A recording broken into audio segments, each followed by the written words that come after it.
ಆದ್ರೂ ಟೈಲರ್ ಮೇಲೆನೆ ತೋರಿಸ್ತೈತಲ್ಲ, ಅದ್ರಲ್ಲಿ ಚೆಕ್ಸ್ ಎಲ್ಲಾ ತೋರಿಸ್ತೈತೆ. ಫ್ಯಾಮಿಲಿ ಹೆಂಗ್ ನೋಡ್ತಾರೆ? ಫ್ಯಾಮಿಲಿ ನೋಡಕ್ಕಾಗಲ್ಲ. ಕನ್ನಡ ಇಂಡಸ್ಟ್ರಿಗೆ ಸೀಮಿತ ಆಗಿಲ್ಲ ಈ ಟಾಕ್ಸಿಕ್ ಮೂವಿ. ಈ ಆಲ್ ಓವರ್ ಇಂಡಿಯಾ ಅನ್ನೋ ಕಾನ್ಸೆಪ್ಟ್ ಆಗಿ, ಆಲ್ ಓವರ್ ಇಂಡಿಯಾ ಅಲ್ಲ, ಆಲ್ ಓವರ್ ವರ್ಲ್ಡ್ ಒಂದು ತಲೆಯಲ್ಲಿ ಇಟ್ಕೊಂಡು ಮೂವಿ ಮಾಡೋದಿದೆ. ಪಿಕ್ಚರ್ ನೋಡಿದ್ರೆ ಗೊತ್ತಾಗುತ್ತೆ. ಇನ್ನ ಪಿಕ್ಚರ್ ನೋಡ್ಬೇಕು, ನಾವು ನೋಡಿದ್ರೆ ಗೊತ್ತಾಗುತ್ತೆ. ನೋಡಿಲ್ಲ ಮುಂಚೆ ನಾವು ಹೇಳಕ್ಕಾಗಲ್ಲ. ನಾನು ಆಫೀಸಲ್ಲಿ ಇರ್ಬೇಕಾದ್ರೆ ನಮ್ಮ ಹುಡುಗ ಬಂದ್ಬಿಟ್ಟು ಆಫೀಸಲ್ಲಿ, ಅಣ್ಣ ನಿಮ್ಮ ಮೊಬೈಲಲ್ಲಿ ಟಾಕ್ಸಿಕ್ ಟ್ರೈಲರ್ ತೋರಿಸಿ ಅಂತ ಕೇಳ್ತಾ ಇದ್ದ. ನಾನು ನಿನ್ನ ಮೊಬೈಲ್ ನೋಡು, ನಿಮ್ಮ ಮೊಬೈಲಲ್ಲಿ ಬರುತ್ತಾ ಅಂತ ಹೇಳಿದೆ.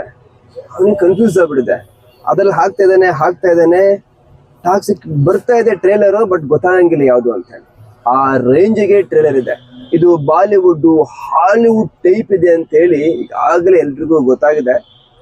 ನಾನು ಹೇಳೋದಕ್ಕಿಂತ ಫ್ಯಾನ್ಸ್ ಏನ್ ಹೇಳ್ತಾರೆ, ಕಮಲ್ ಲೆಟ್ಸ್ ಗೋ. ಎಕ್ಸ್ಪೆಕ್ಟೇಷನ್ ನಾವು ಅವ್ರು ಮಾಡೋಕ್ಕಿಂತ ಜಾಸ್ತಿನೇ ರೀಚ್ ಮಾಡೋವ್ರೆ ನಮ್ಮ ಎಕ್ಸ್ಪೆಕ್ಟೇಷನ್. ಆಮೇಲೆ ಇನ್ನೊಂದು KGF 2 ಬಂದ್ಮೇಲೆ ಅವ್ರೊಂದು ಎಲ್ಲರಿಗೂ ಹೆಂಗೆ ಇರ್ತಂದ್ರೆ ಇಂಡಸ್ಟ್ರಿಯಲ್ಲಿ ಒಂದು ಪೀಕ್ ಬಂದ್ಬಿಟ್ಟು ಡೌನ್ ಆಗ್ತಿರುತ್ತೆ.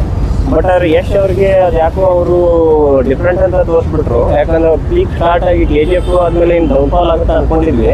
ಅದು ಇನ್ನೂ ಅಪ್ ಹೋಗೋ ಸಾಧ್ಯತೆಗಳು ಎಲ್ಲ ಕಾಣ್ತಾ ಇದೆ ಟಾಕ್ಸಿಕ್ ಅಲ್ಲಿ. ಎಕ್ಸ್ಪೆಕ್ಟ್ಲಿ ಇದು ಕನ್ನಡ ಇಂಡಸ್ಟ್ರಿಗೆ ಸೀಮಿತ ಆಗಿಲ್ಲ ಈ ಟಾಕ್ಸಿಕ್ ಮೂವಿ. ಈ ಆಲ್ ಓವರ್ ಇಂಡಿಯಾ ಅನ್ನೋ ಕಾನ್ಸೆಪ್ಟ್ ಆಗಿ, ಆಲ್ ಓವರ್ ಇಂಡಿಯಾ ಅಲ್ಲ, ಆಲ್ ಓವರ್ ವರ್ಲ್ಡ್ ಒಂದು ತಲೆಯಲ್ಲಿ ಇಟ್ಕೊಂಡು ಮೂವಿ ಮಾಡೋದಿದೆ. ಸೊ ಆಯ್ತು, ನಮ್ಮಲ್ಲಿ ಕೆಲವೊಬ್ರು ಅದನ್ನ ಎಕ್ಸೆಪ್ಟ್ ಮಾಡ್ತಾ ಇಲ್ಲ ಟೀಸರ್ ಕೆಲವೊಂದು ದೃಶ್ಯಗಳನ್ನ. ಯಾಕಂದ್ರೆ ಇಲ್ಲಿ ನಮ್ಮ ಸೊಸೈಟಿ ಒಂದು ಸ್ವಲ್ಪ ಕನ್ಸರ್ವ್ ಸೊಸೈಟಿ.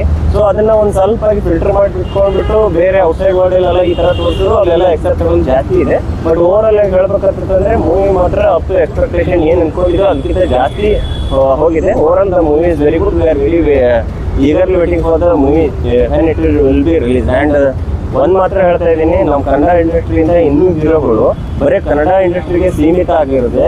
ಬೇರೆ ಬೇರೆ ವರ್ಲ್ಡ್ಗೆಲ್ಲ ತೋರಿಸ್ಕೋಬೇಕು ತಮ್ಮನ್ ತಾವು. ಫಾರ್ ಎಕ್ಸಾಂಪಲ್ ನಮ್ಮ ಕಿಚ್ಚ ಸುದೀಪ್ ಅವರು ಏನಕ್ಕೂ ಕಡಿಮೆ ಇಲ್ಲ.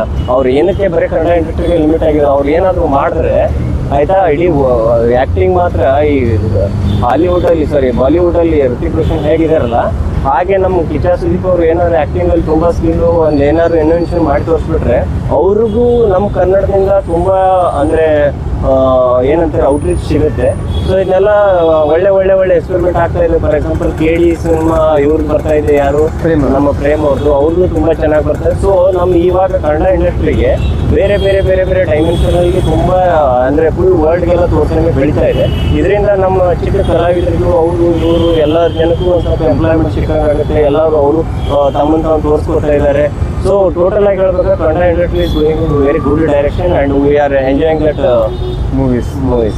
ಟಾಕ್ಸಿಕ್ ಹಂಗಿದೆ ಹಿಂಗಿದೆ, ಕನ್ನಡ ಸಂಸ್ಕೃತಿಗೆ ಆಗಲ್ಲ, ಇದು ಫಾರಿನ್ ಮೂವಿ ಅಂತ ಏನೇನೋ ಕತೆ ಹೇಳ್ತಿದ್ದಾರೆ. ಇನ್ನ ಟ್ರೋಲರ್ಗಳು, ಮೇಮ್ಸ್ಗಳು ಅದೇನೇನೋ ಕಾಮಿಡಿ ಮಾಡ್ಬಿಟ್ಟು ಟ್ರೋಲ್ ಮಾಡ್ತಿದ್ದಾರೆ. ಪಿಕ್ಚರ್ ಅಭಿ ಭಿ ಬಾಕಿ ಹೈ 19th March 2026 ಅವತ್ತು ಬಿಡುಗಡೆ ಆಗುತ್ತೆ. ಅವತ್ತು ಸಿನಿಮಾ ನೋಡಿ ಹೇಳೋಣ, ಮುಂಚೆನೆ ನಾವು ಹಾಗೆ ಹೀಗೆ ಅಂತ ತೀರ್ಮಾನ ಮಾಡೋದಲ್ಲ.